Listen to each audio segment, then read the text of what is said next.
Save Punarvika. ఇలా ఎన్నో videos చూసుంటారు. నేను కూడా విన్నాను. జస్ట్ సోషల్ మీడియా నుంచి 10 crores కలెక్ట్ అయింది అండ్ గవర్నమెంట్ 6 crores చేస్తుంది. చాలా మంచి విషయం. పునర్వికని సేవ్ చేయొచ్చు. చాలా very happy for her. But ఇలా ఇంకా ఎన్నో కేసెస్ ఉన్నాయి. బట్ అన్నింటికి ఇంత లైమ్లైట్ దొరుకుతుందా? వాళ్ళందరినీ సేవ్ చేయగలమా? మనం ఏమన్నా చేయొచ్చా? అసలు తనకు వచ్చిన ట్రబుల్ ఏంటి? SMA type 1 spinal muscular atrophy. ఇది రెండు విధాలుగా రావచ్చు. ఒకటి మ్యూటేషన్, జెనెటిక్ మ్యూటేషన్స్ జరిగితే దాన్ని ఎవ్వరూ ఆపలేరు, ఓకే.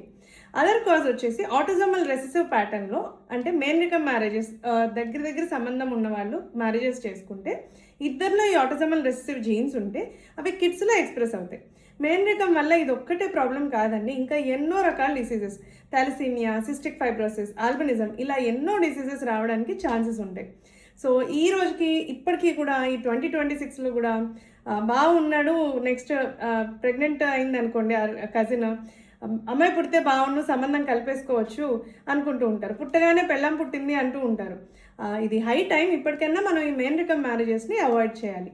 Thank you. అండ్ ఓపీలో చాలామంది మేనరికం మ్యారేజ్ ఇంజెక్షన్ ఉంది కదా చేసేయండి, ప్రాబ్లమ్స్ ఏం రాకుండా మేనరికం ఇంజెక్షన్ చేయండి అని అడుగుతారు. అది ఉందా లేదా నెక్స్ట్ వీడియోలో చూద్దాం.